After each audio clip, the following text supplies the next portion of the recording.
Boa tarde, sejam bem-vindos à última semana da segunda série das Conversas da Diáspora, uma iniciativa da Vice-Presidência do Governo dos Açores, através da Direção Regional das Comunidades, que tem vindo a dar a conhecer ao grande público, à escala global, os 19 conselheiros da diáspora açoriana que foram eleitos no Dia dos Açores, a 24 de maio, e que foram empossados no Dia de Portugal e das Comunidades Portuguesas, a 10 de junho, para representarem as suas áreas geográficas no Conselho da Diáspora Açoriana, o novo órgão consultivo do Governo dos Açores. Nós já estivemos na primeira semana, a 21 de junho, a conhecer os conselheiros Alicia Quintana, do Uruguai, Régis Gomes, de Rio Grande do Sul, e William Marques, de Santa Catarina. A 28 de junho estivemos com José Jacob, de São Paulo, no Brasil, com Daniel Gonçalves, do Rio de Janeiro, e com Aristides Betancourt, eleito pelos restantes estados do Brasil. No dia 5 de julho foram nossos convidados os conselheiros Rui Batista, de Massachusetts, Márcia da Ponte, do estado de Rhode Island, e Zeto Carvalho, da Califórnia. A 12 de julho estivemos com os dois conselheiros eleitos pelos restantes estados dos Estados Unidos da América, Catherine Soares e David Pimentel, e também com Alexandre Muniz, da Bermuda.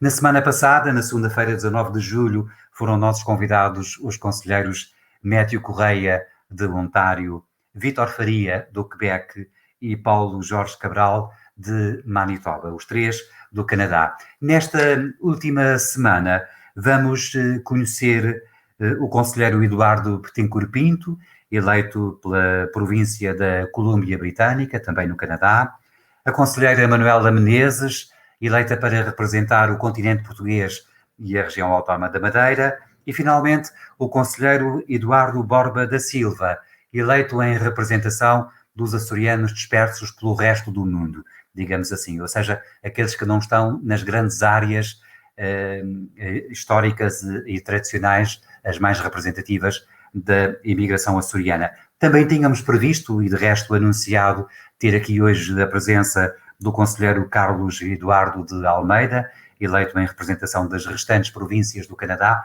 Contudo, um imprevisto de última hora impediu-lhe de se juntar a nós como gostaria. Vamos então começar por conhecer no Canadá o conselheiro Eduardo Betancourt Pinto. Nasceu em Angola e viveu nos Açores, iniciando, aliás, aqui em Ponta Delgada, a sua atividade literária. Emigrou para o Canadá em 1983, residindo desde então nos arredores de Vancouver, em British Columbia. É funcionário público aposentado e consultor informático. É autor de vários livros de poesia e de ficção e tem colaboração dispersa por jornais e revistas da diáspora norte-americana e europeia, bem como em Portugal continental e insular. Foi co-diretor da revista literária Era Esta, com Emanuel Jorge Botelho, e foi coordenador do suplemento literário Seixo, do jornal Correio dos Açores. Tem participado em conferências nos Estados Unidos, Canadá, Portugal e Espanha. Está representado em antologias poéticas nos Estados Unidos, no Brasil, em Portugal e na Inglaterra.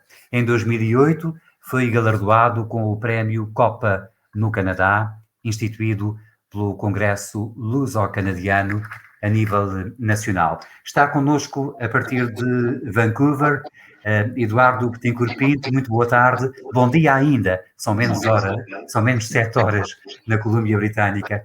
Muito bom dia para si, seja bem-vindo a esta nossa conversa transatlântica. Hoje chegamos inclusive até à costa pacífica do Canadá. Já fiz aqui uma apresentação genérica do seu notável percurso de vida, essencialmente associado à componente literária. O que é que lhe parece que se devia acrescentar para as pessoas que o não conheçam suficientemente bem, enquanto novo conselheiro eleito para a diáspora açoriana? Muito boa tarde a todos. É um prazer muito grande para mim estar aqui convosco para esta conversa informal sobre a minha pessoa e sobre também as perspectivas de atuação em relação, portanto, ao cargo que tenho. Em relação ao meu trabalho, pois o Dr. José Andrade disse praticamente tudo.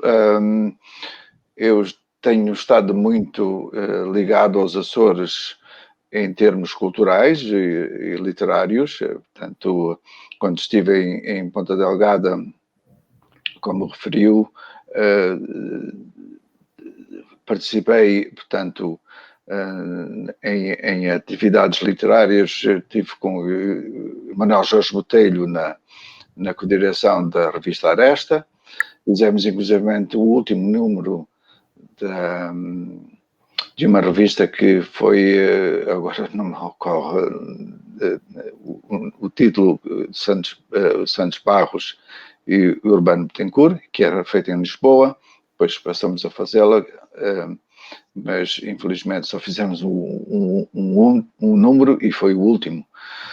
Mas ainda hoje se mantém ligado aos meios literários açorianos. Com frequência é costume encontrá-lo entre os escritores açorianos nos fóruns, seja de âmbito regional ou nacional.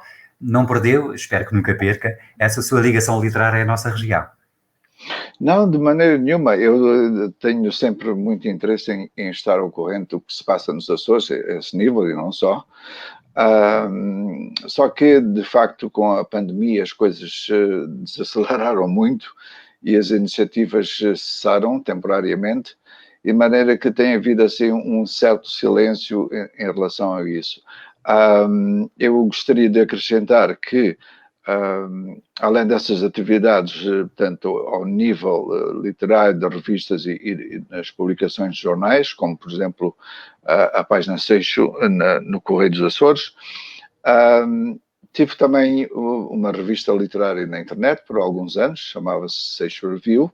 Era uma revista de caráter internacional em que eu publiquei autores de várias partes do globo e em várias línguas. Infelizmente tive que acabar com o projeto porque era muito trabalho para mim e fazia tudo sozinho, desde o aspecto gráfico, contactos, etc. E tinha, portanto, o compromisso comigo próprio em termos de escrita. No seu percurso de vida há duas perguntas que se impõem. O que é que o levou a fixar a residência nos Açores, particularmente em Ponta Delgada, e por que razão é que quis emigrar para o Canadá, em especial para Vancouver? A minha mãe era açoriana, era de Ponta Delgada, e grande parte da minha família, portanto, lá de materno, encontra-se em Ponta Delgada. Eu fui com a minha mãe e os meus irmãos para Ponta Delgada aos 4 anos de idade, estive lá até os 6 anos, depois voltei a Angola, e depois com a descolonização, a família, com exceção do meu irmão mais velho, que ainda se mantém em Angola, radicamos em Ponta Delgada. Foi um percurso de vida muito profícuo para mim. Foi aí que eu estabeleci, vamos lá, um compromisso com a literatura. Mas antes disso, perdeu. Estamos a ouvi-lo, perdemos a sua imagem, mas estamos a ouvi-lo. Mas devia acrescentar que o meu interesse em relação aos Açores vinha também da influência do meu avô Rebelo Betancourt, que era o poeta e jornalista, e fui, na minha juventude, colaborador do Diário dos Açores. Eu era o correspondente, vamos lá, do Diário dos Açores em Angola. Muito bem.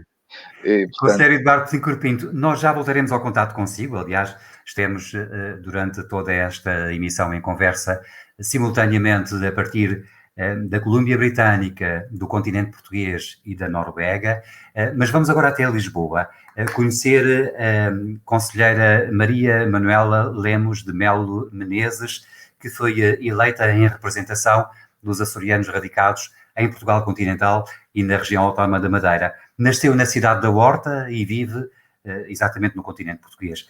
É licenciada em Engenharia Química pelo Instituto Superior Técnico, tem uma pós-graduação em Tecnologia de Informação pelo Instituto Superior de Economia e fez o curso geral de Gestão na Faculdade de Economia da Universidade Nova de Lisboa. Exerceu diversos cargos ligados à gestão, tecnologia e indústria, formação, distribuição, planeamento e estratégia e comercialização, quer no grupo Petrogal, quer depois no grupo Galp, designadamente como administradora de empresas em Moçambique, em Angola, na Madeira, nos Açores. Foi representante de Portugal na Conferência Mundial de Energia. É membro da direção da Casa dos Açores em Lisboa, desde há vários mandatos, com a responsabilidade pela comunicação institucional. É a nossa segunda convidada desta semana, está connosco a partir da cidade de Lisboa, onde reside. Boa tarde, seja bem-vinda. Muito boa tarde. Eu queria cumprimentar em primeiro lugar o Sr. Diretor Regional das Comunidades, Dr. José Andrade, e felicitá-lo por esta boa iniciativa de dar a conhecer de uma forma tão alargada os conselheiros eleitos pela diáspora. Acho que é muito importante porque nós não conhecemos muito bem os nossos eleitores e esta é uma forma de nos darmos a conhecer. Queria saudar também o Dr. David Lopes e toda a sua equipe que nos permite realmente ter estas conversas e os meus colegas conselheiros do Canadá e também do resto do mundo, seja lá o que isso for, é uma tarefa de certeza muito difícil. O Dr. José Andrade já disse bastante da minha vida. A minha vida profissional foi muito ligada à tecnologia, mas eu sou, como disse, faialense, com origens tanto no Faial como no Pico. Os meus avós maternos eram do Pico e o meu avô foi uma pessoa incontornável na sua época, um homem fora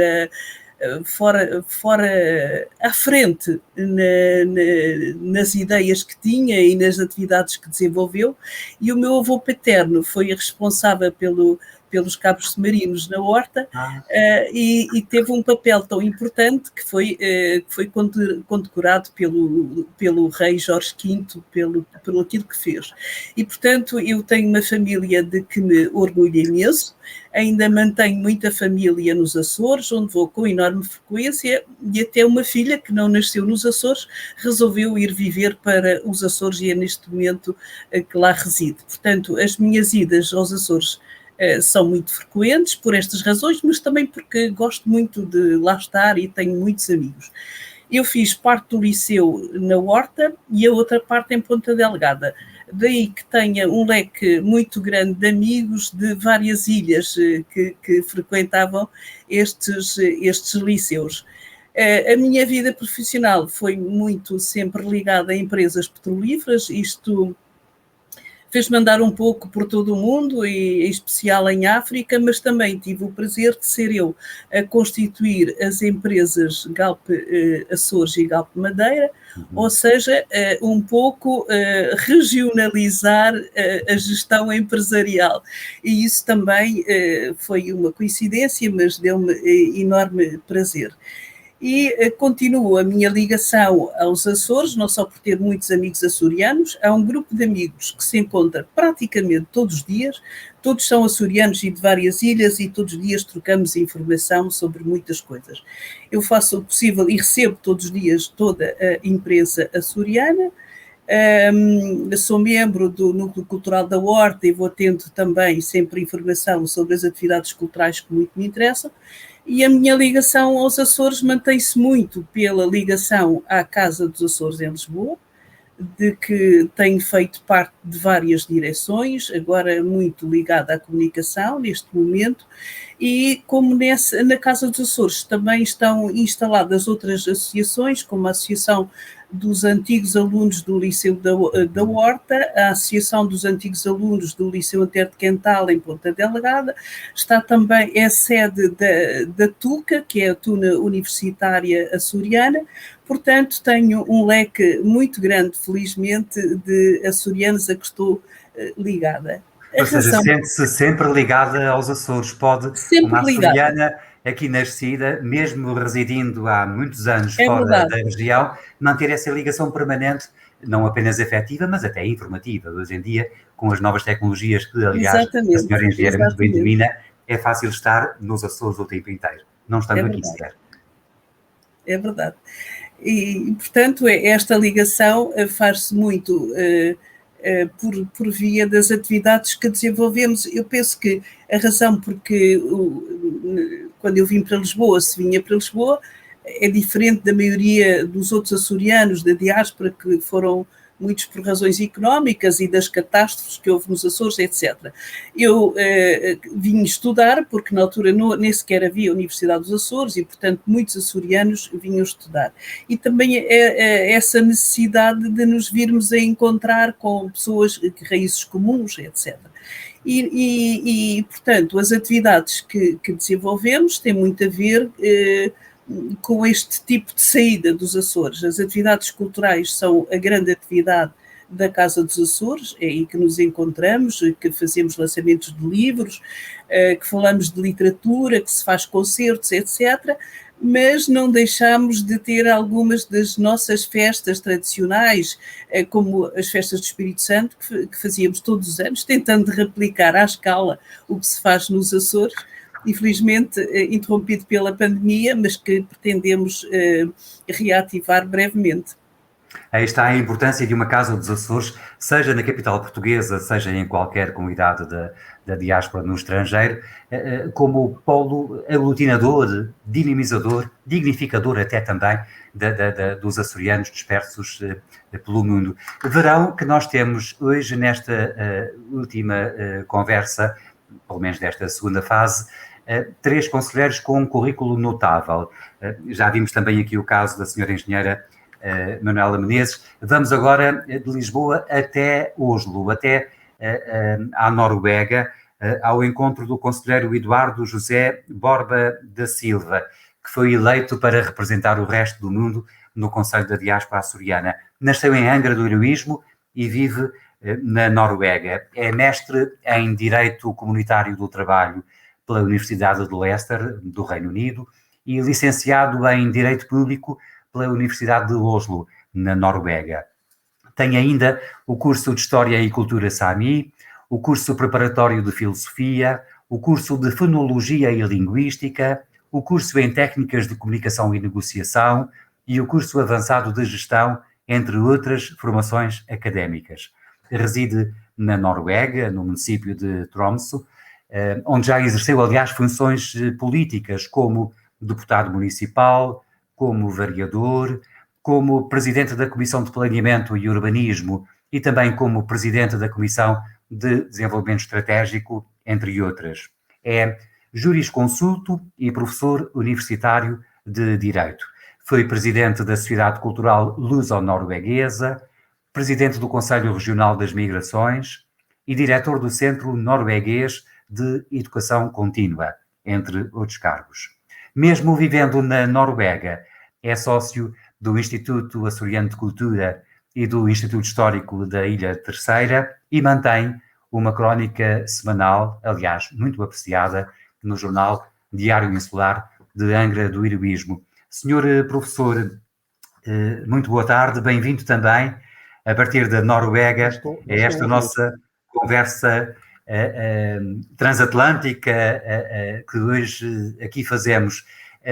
Gostava de lhe pedir que acrescentasse algum aspecto da sua vida pessoal que não tenha aqui sido referido e que lhe ajude a dar a conhecer uma pessoa que tem esse percurso de vida absolutamente notável, como é o seu caso. Absolutamente notável, é um cumprimento que o José Andrade me faz, que eu agradeço muito. Aproveito para saudar os 2 outros conselheiros, o Eduardo Betancourt Pinto, que eu conheço através do que ele escreve, a Manuela Menezes, que agora temos comunicado informalmente depois da nossa eleição. Eu, claro, tenho um cargo muito complicado, que é representar os Açores no resto do mundo, no universo, já agora. Eu costumo dizer que sou da terceira. Eu nasci em Angra, terceirense, e a minha relação com os Açores vem, quer dizer, passa pela terceira. Eu me confesso isso, não é? Embora represente o resto do mundo, os meus Açores estão em Angra. E a minha família é uma família um bocadinho bairrista. Nós temos discutido ultimamente, eu tenho acompanhado as discussões acerca do bairrismo nos Açores. Aliás, o bairrismo existe por toda a parte. Existe por todo o mundo, é universal. Mas eu tenho acompanhado as discussões através da RTP Açores, não é? E a minha família é perfeitamente bairrista. E é bairrista de numa graduação excepcional. O meu tio, Eduardo, também é o nome dele, temos aqui muitos Eduardos. É verdade. O meu tio Eduardo, uma vez encontrei-o em Angra e ele estava mal disposto. E ele disse: eu estou mal disposto. E eu perguntei: mas porquê? E eu hoje fui à praia. E aquele ar da praia faz-me mal. Então bairrista não apenas em relação à terceira, mas também em relação à Angra. Sim, em relação à Angra, sim. Portanto, em relação à Angra e a Santa Luzia, se calhar, não é? Portanto, E o senhor professor viveu na sua Angra não, até que idade? Isso é muito normal nos açorianos, não é? Nós temos uma relação com as nossas ilhas, com a nossa ilha, a nossa cidade, a nossa freguesia, mas no fundo somos açorianos. E deixou a sua cidade de Angra também para ir estudar e assim ficou? Sim, isso eu saí para o serviço militar. Eu, como o Vitorino Mésio, eu fui um mau estudante. O Vitorino Mésio apanhou 10 em matemática, eu também. E ainda assim conseguimos passar o liceu e chegar à universidade. Sem comparação, não me estou a comparar ao Vitorino Mésio, obviamente, mas eu por acaso encontrei um artigo acerca da carreira liceal do Vitorino Mésio, e ele foi o que se chama um cábula, não é? Ele era da Praia da Vitória. Da Praia de Vitória. Pois, tenho essa desculpa, não é? Essa desculpa. Mas isso foi no Faial. Por acaso foi no Faial. Ele fez o liceu no Faial. Mas diga-me uma coisa, como é que vai parar à Noruega? Por causa do serviço militar. Eu não queria estar no serviço militar, não tinha muita paciência para disciplina. Isso foi um bocadinho antes do Otelo fazer o 25 de Abril e, portanto, eu fui-me embora.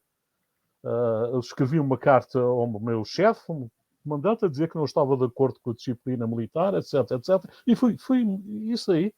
E depois de andar um bocadinho por toda a Europa, cheguei aqui à Noruega em 72, 73 e fiquei por cá. Há muito tempo já. Sim, há muito tempo, sim, já estou cá há muito tempo. Depois vivi...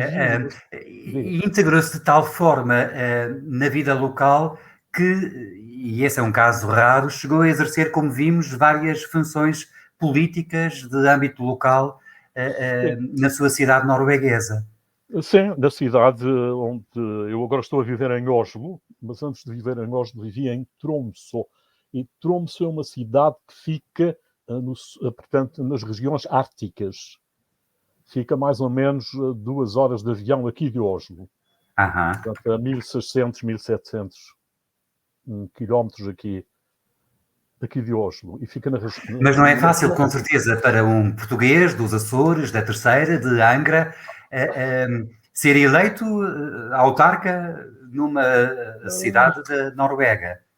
Sim, quer dizer, eu costumo, quando eu fui eleito vereador a primeira vez, eu fui entrevistado para a RDP Açores, porque eles queriam perceber como é que isso era possível. Eu disse: olha, na realidade, ser açoriano tem essa vantagem, não é?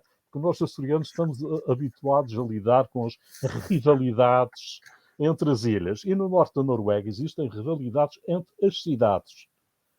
Rivalidades muito fortes, que se podem comparar com a rivalidade entre a Terceira e São Miguel, talvez entre o Pico e o Faial, não é? Portanto, eu estava habituado a isso.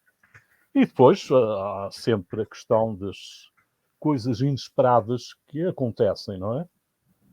Portanto, não tenho assim uma grande explicação. Eu fiz 3 mandatos e ganhei com muitos votos. portanto, não pela comunidade açoriana, nem portuguesa, porque lá os portugueses eram 6 ou 7 registados, eleitores, açorianos só havia eu, e portanto... Mas as pessoas sabiam que eu era dos Açores, porque eu insistia nessa parte. Portanto, essa parte é importante, porque geralmente as pessoas, quando estão fora, são de Portugal, ou dos Açores. Sim. Não são dessa ilha ou daquela freguesia, pois é. Eu tive sempre o cuidado de acrescentar os Açores. Portanto, as pessoas da minha cidade conhecem relativamente bem os Açores, porque eu falava sempre dos Açores. Senhor Conselheiro, nós já teremos ocasião de regressar à conversa consigo, aliás, muito interessante. Estamos hoje com disparidades geográficas impressionantes.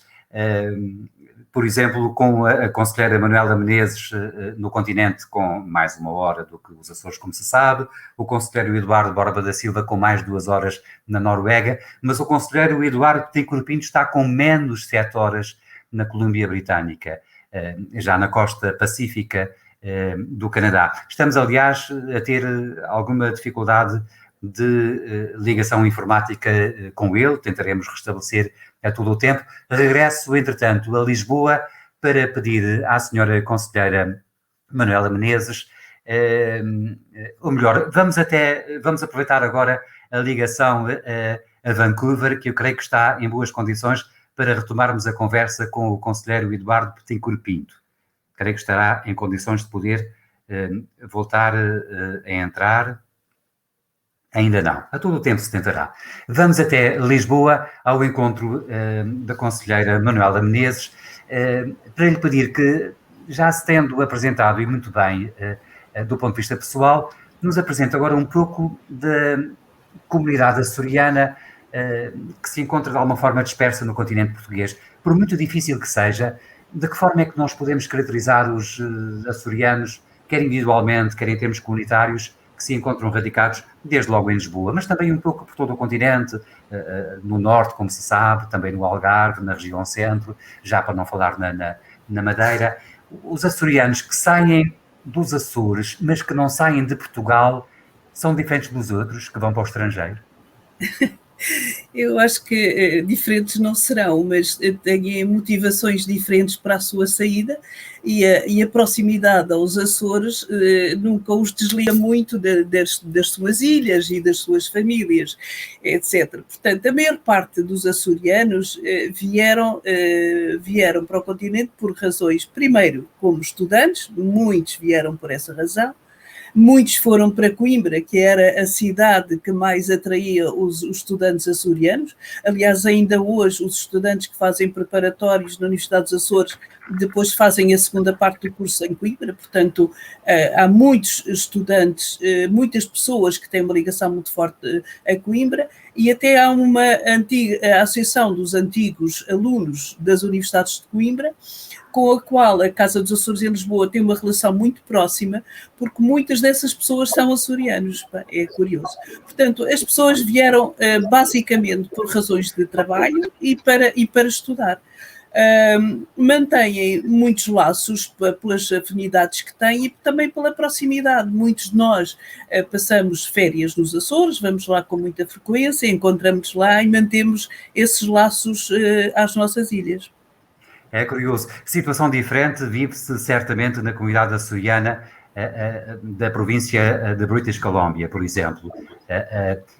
Estão não apenas no Canadá, nós habitualmente temos aqui uma ligação mais estreita com o Ontário, com o Quebec, até com o Manitoba, mas quando se fala em Alberta e sobretudo na Colômbia Britânica, estamos a falar dos açorianos mais distantes, dos que se radicaram no Canadá.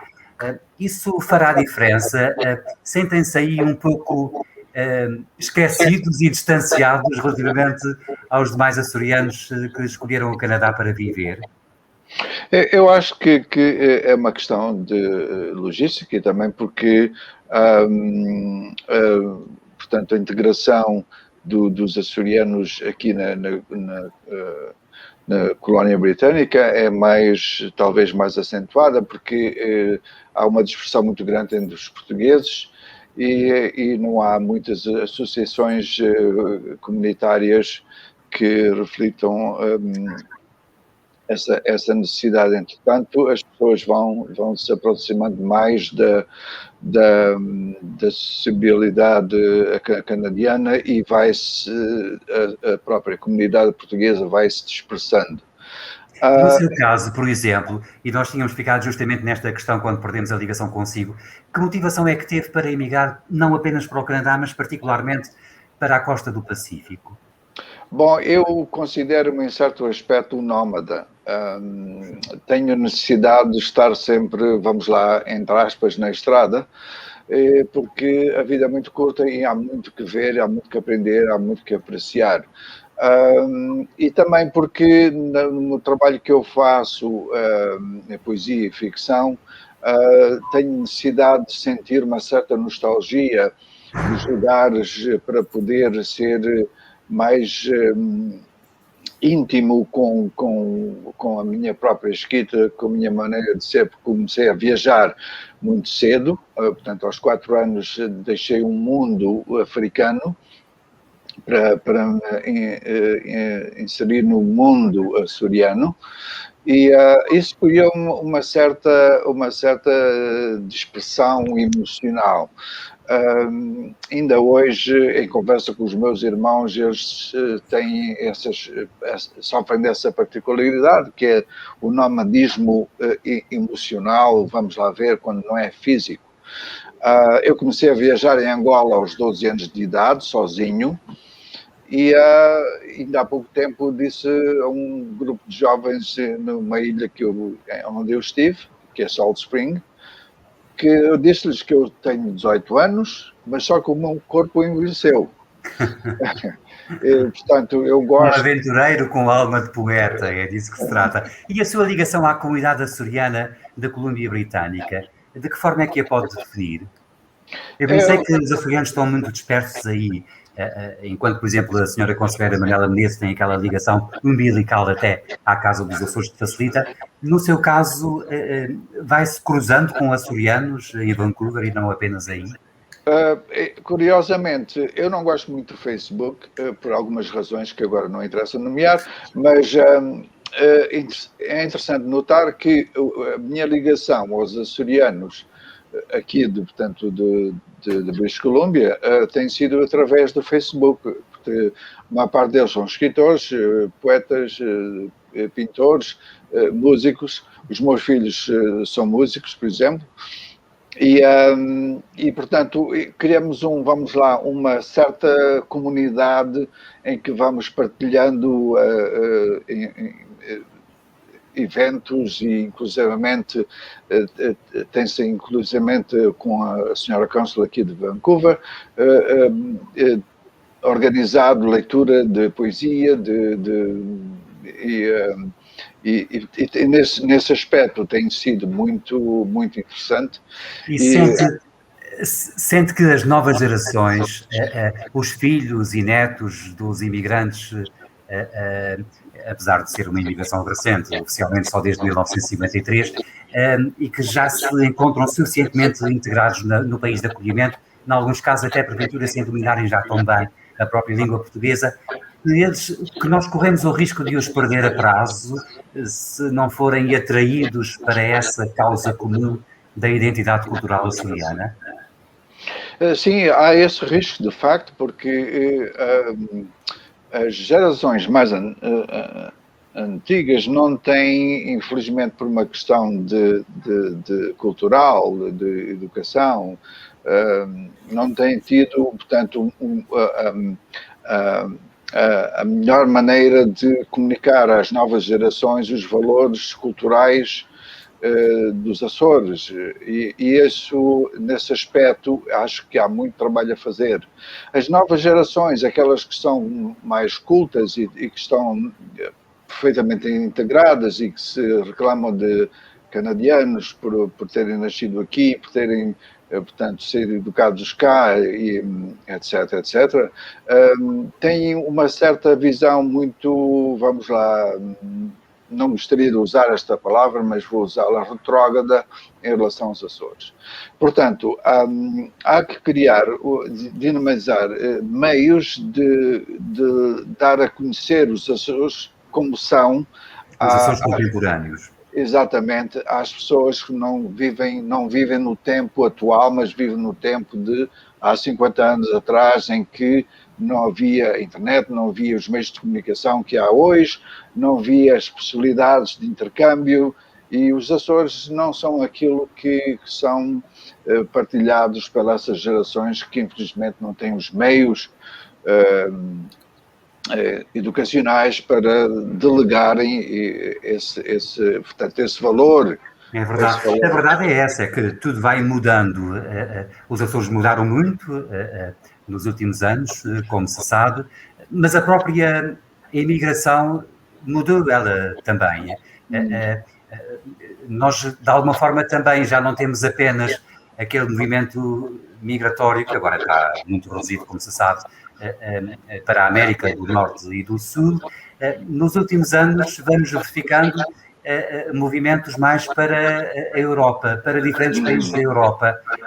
E aqui voltamos ao Sr. Conselheiro Eduardo Silva. Sente que esse fenómeno recente é de facto concreto? Os açorianos das novas gerações têm tendência hoje a fixarem a residência no Reino Unido, na Holanda, na Noruega, na França, na Itália. Estamos começando a espalhar-nos também um pouco por toda a Europa? Sim, é possível. Eu não tenho informação sobre a qual me possa apoiar para ter uma opinião. Aliás, isso é um dos problemas de representar o resto do mundo, é que eu não sei bem quem é que represento. Mas eu sei que existem açorianos em vários países da Europa. Alguns, e eu vou-lhe dar um exemplo. Há uma catedrática de Direito faialense, ela é faialense, nasceu na Horta, tem uma casa no Faial e é uma das mais reputadas autoridades em Direito Marítimo Internacional. É doutorada na Inglaterra, mas é professora honoris causa, doutora honoris causa, aqui em Oslo. Eu não sabia isso, até que um colega me disse, olha, temos cá uma Patrícia tua, uma açoriana, e eu fiquei surpreendido, porque eu não sabia quem era.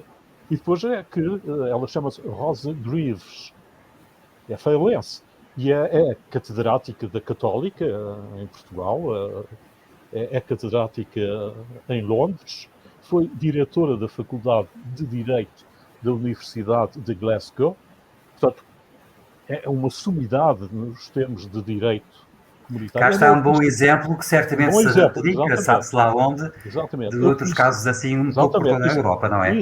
Exatamente. Eu conheci um funcionário açoriano na Comunidade Europeia, portanto, não da delegação de Portugal, mas um funcionário da própria estrutura da Comunidade Europeia, não é? Que foi para lá por vias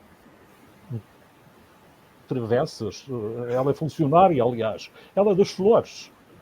E casou-se com um inglês e foi parar depois a Bruxelas e trabalha naquela estrutura britânica. Ela agora já não está lá porque eles saíram, os ingleses, mas ela foi para lá através desses caminhos assim um bocado complicados. Mas ela os açorianos estão em todo o lado, sem dúvida.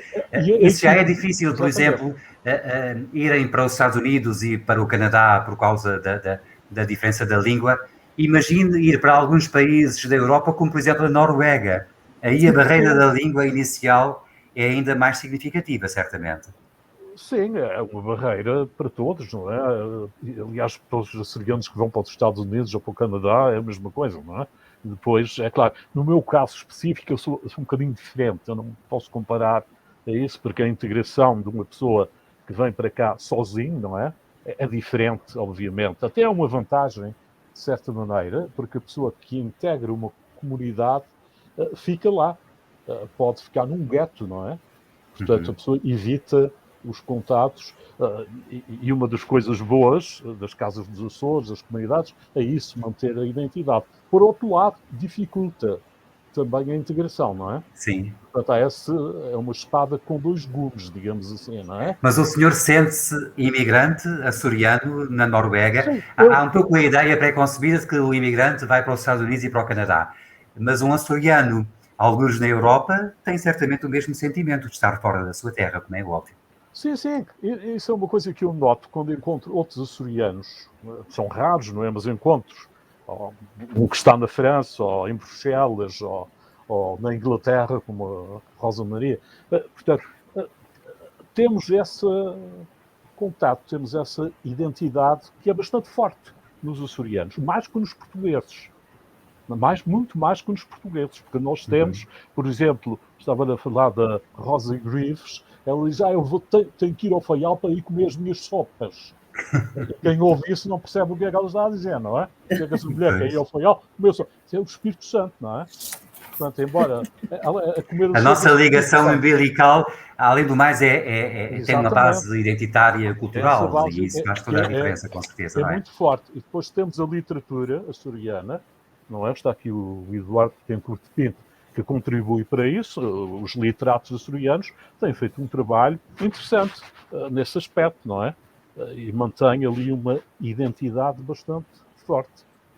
Muito bem. Cá está a diversidade e, portanto, a riqueza da nossa diáspora, onde quer que ela se encontre. E, portanto, também a conveniência, o interesse e a importância de podermos congregar num único órgão de caráter consultivo do Governo dos Açores, filhos desta terra que se encontram dispersos um pouco por todo o mundo, enquanto conselheiros da diáspora açoriana. Que expectativas é que têm para essa nova missão?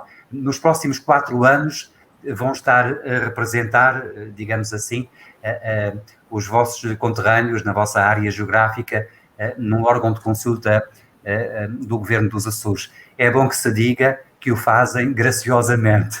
Ainda há de haver alguém que vai pensar que recebe alguma coisa por isso de todo. É mesmo trabalho voluntário de cidadania. No caso da engenheira Manuela Menezes, por exemplo, enquanto conselheira da diáspora açoriana, a representar o continente português e a outra região autónoma da Madeira, que expectativas é que tem para o trabalho que terá pela frente? Olha, a primeira coisa que eu senti foi a dificuldade do mapeamento dos açorianos, não só aqueles que votaram em mim, mas como os outros todos, e eu verifiquei durante a campanha eleitoral que quando falava com alguns açorianos e falava desta eleição, eles não conheciam a plataforma, nem sabiam que existiam, etc. Portanto, esse mapeamento acho que tem que ser reforçado, e já agora eu faço uma sugestão ao Sr. Diretor-Geral, se sortear uma viagem aos Açores para o dia da região entre aqueles que se inscreverem, pode ser que seja um estímulo para uma boa ideia. Se inscrever. Bem, essa foi a primeira dificuldade, e depois como comunicar com estas pessoas. E então eu lembrei-me de uma frase de outro conterrâneo nosso, David Simas, que é o atual CEO da Fundação Obama, que dizia que o essencial em qualquer projeto é sempre ouvir os outros, é muito importante. E, portanto, eu, que ao longo da campanha escrevi sobre temas que eu acho matriciais, o que é que eu pensava sobre o assunto, comecei a querer ouvir os outros. E a primeira coisa que fiz foi criar um perfil no Facebook, que é uma forma de comunicação rápida e penso que eficaz, e a que chamei Janela para a Diáspora. E essa janela está aberta para quem quiser falar comigo, e foi muito curioso verificar que no primeiro dia eu tinha 100 seguidores, portanto, mais pessoas do que votaram em mim, portanto, provavelmente são outras. E o que eu acho que pode ser o nosso trabalho interessante como consultores, enfim, de alguma forma poder pôr aquilo que sabemos e ao serviço daquilo que se vai fazer nos Açores e que o Governo tem planeado fazer. Eu acho que há 4 desígnios fundamentais a que nós não podemos fugir e que podemos dar contributos. Para já, um deles é em relação à juventude, que eu ouvi a conversa anterior, e eu achava muito importante se pudesse fazer um programa semelhante ao Erasmus, na sua conceção, mas que tinha por objetivo que estudantes açorianos pudessem viver durante um tempo nas comunidades açorianas que estão espalhadas pelo mundo e, ao mesmo tempo, os filhos de açorianos que estão nessas comunidades pudessem fazer quer parte de estudo na universidade ou até no liceu, ou então num trabalho temporário e pudessem alguns deles contactar com a realidade açoriana, que não tem que ver já nada, provavelmente, com o que os seus pais ou os seus avós lhe contaram, porque felizmente para nós todos os Açores evoluíram imenso e hoje são outras terras, e portanto esse projeto penso que era muito importante. E já agora podia ser missão do Conselho da Diáspora poder, enfim, selecionar alguns projetos desses jovens para serem eleitos e escolhidos para fazerem esses intercâmbios. Outro aspecto que eu acho fundamental e com o qual o Conselho provavelmente terá que se preocupar é o mar. Para mim é o desígnio dos Açores, é o mar, nos seus diferentes aspectos, quer de investigação, quer de lazer, quer da pesca, etc. E aí nós já temos instrumentos muito importantes, como o Departamento de Oceanografia e Pescas, que é uma referência mundial na investigação sobre o mar, e a recente criada Escola do Mar, e penso que Portugal, espero que os Açores possam ter uma intervenção importante na Conferência das Nações Unidas sobre o Mar, que se vai realizar no próximo ano. Esse era um ponto muito importante. Outro aspecto que eu acho muito importante e que poderíamos dar a nossa colaboração é no turismo sustentável, preservando as nossas ilhas naquilo que elas têm de melhor, que é a sua natureza, e felizmente que isso é bem considerado e está defendido, mas também transformando as nossas cidades e vilas em smart cities, em que pudéssemos ter mais espaços verdes, utilizar energias renováveis, promover a mobilidade elétrica. Afinal as ilhas são tão pequenas que não é muito difícil que isso aconteça e portanto, termos uma saudável pegada ecológica, promover também a iluminação pública com LEDs, ou já aldeias e vilas assim, poderia ser os Açores ter esse exemplo, e também a transição digital seria mais fácil nestes ambientes mais pequenos. O aspecto cultural eu também acho muito importante, porque é aquilo que mais nos liga, é a língua e a cultura. Eu, durante a pandemia, quando começou a pandemia, comecei a fazer a divulgação através do Facebook da Casa dos Açores de poetas açorianos, quer contemporâneos, quer poetas bem mais antigos e alguns esquecidos, e muitos amigos me diziam: mas os açorianos só têm poetas, são todos escritores. Na verdade não são, mas temos aí uma riqueza muito grande. E já agora, acho que todos devemos tentar defender e promover que Ponta Delgada seja a capital da cultura europeia em 2027, ano em que também a Casa dos Açores em Lisboa vai fazer 100 anos e, portanto, são de facto acontecimentos culturais nos quais podemos participar e dar o nosso contributo. Senhora Conselheira, muito obrigado pela sua participação, por essa partilha de pistas e tópicos tão interessante, o que vem provar que a eleição para Conselheiro da Diáspora Açoriana não foi um ponto de chegada, foi um ponto de partida. Daqui para a frente é que temos muito trabalho a fazer para benefício de todos. No caso do Sr. Conselheiro Eduardo Silva, que, como já vimos aqui, representa o resto do mundo com a dificuldade subjacente, que expectativas é que tem para representar os açorianos que estão um pouco pela Europa toda, por exemplo, e até alguns em África, como facilmente se consegue identificar, não logam com as características do Conselho da Diáspora Açoriana. Eu já localizei um açoriano em Hong Kong. Sim, em toda a parte, é verdade. Hong Kong, na China. Portanto, vamos chegar lá. É claro que é muito difícil a questão de localizar, do mapeamento, não é? De todos esses açorianos. Aí temos que ter, eu tenho que ter a ajuda da comunidade, da sua direção, não é? Portanto, os elementos que tiver e que for possível proporcionar, eu agradeceria para começar a contatar essas pessoas. Eu tenho a ideia também de criar um espaço na internet, assim como a Manuela está a pensar fazer uma coisa nesses termos, mas há já no Facebook uma página chamada Açorianos no Mundo, que tem lá muita gente do Brasil, do Canadá, de várias...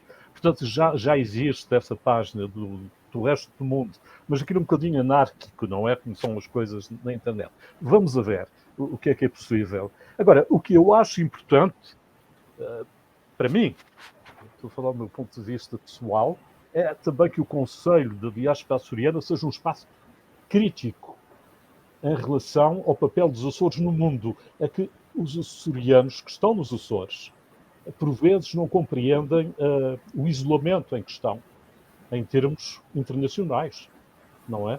E isso é uma questão que eu tenho estudado um bocadinho acerca disso.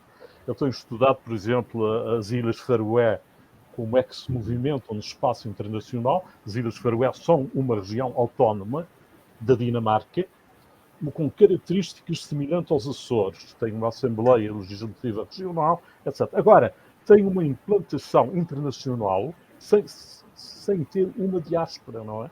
Sem ter uma, porque eles são 60 mil. Mas tem representações diplomáticas em Washington, em Bruxelas, em Londres, em Moscou. Portanto, eles têm, não nas embaixadas dinamarquesas, mas uma ligação própria. E eu conheço algumas das pessoas que trabalham no Parlamento das Ilhas Faroé, e eles dizem, olha, se vocês nos Açores não tratam dos vossos assuntos vocês mesmos e deixam isso às mãos da diplomacia nacional, não chegam a lado nenhum. E eu, por vezes, observo isso, não é? Na questão das lajes, por exemplo, não é? Eu gosto de dizer as coisas abertamente. Na questão das lajes, isso foi nítido. E não é? Portanto, para Portugal, as lajes foi, através dos tempos, um grande trunfo na diplomacia internacional. Os Açores pouco beneficiaram disso. Muito pouco. E eu posso até mencionar 2 ou 3 trabalhos publicados por açorianos acerca disso. Os Açores praticamente não tiveram intervenção nenhuma nas negociações. Eu sei, por exemplo, que hoje está o senhor vice-presidente do governo está em Washington. Na Califórnia, a participar na Comissão Bilateral. Tratar disso, não é?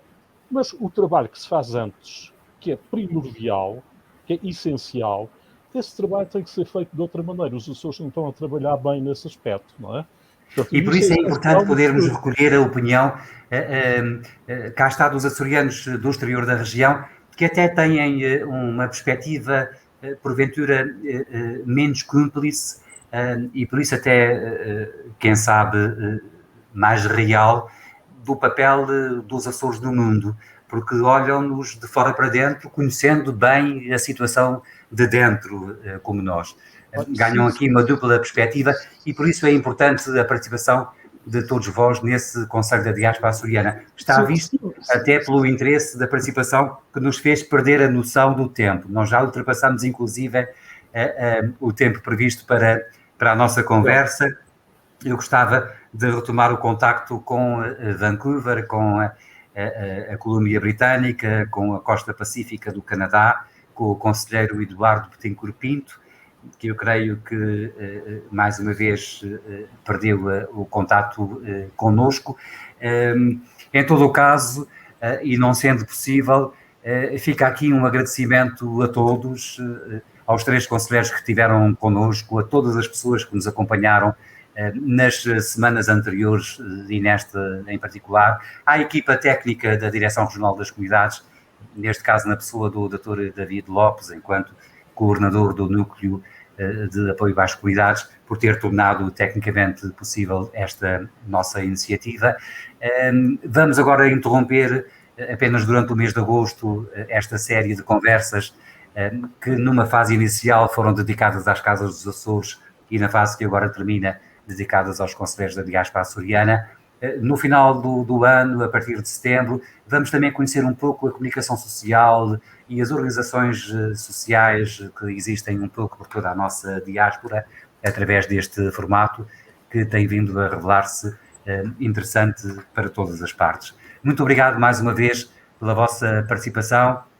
A última palavra, também, como habitualmente, cabe ao Sr. Vice-Presidente do Governo dos Açores, o Dr. Artur Lima, que nos deixa aqui a sua mensagem oficial. Muito obrigado a todos, até sempre E haja saúde, como se diz na Haja nossa saúde.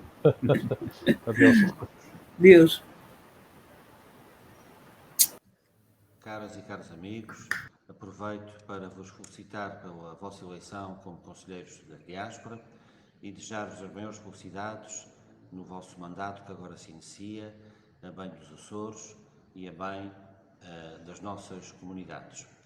É um trabalho que desejo profícuo, de colaboração institucional entre a Vice-Presidência e cada um de vós, para que no futuro possamos ter uns Açores mais fortes e mais unidos. O Conselho da Diáspora foi um passo muito importante nesse sentido, que contará naturalmente com o vosso empenho, para que possamos, nós todos, dar o nosso contributo individual e coletivo para uns Açores mais fortes no mundo e para que os Açores também sejam mais fortes internamente com o vosso contributo. Por isso, espero que o Conselho da Diáspora seja um espaço de diálogo aberto e que possa contribuir para o estreitamento das relações dos Açores com as nossas comunidades. Desejo a todos, nestas conversas com a diáspora, um diálogo profícuo, a bem dos Açores e a bem de todos. Até breve.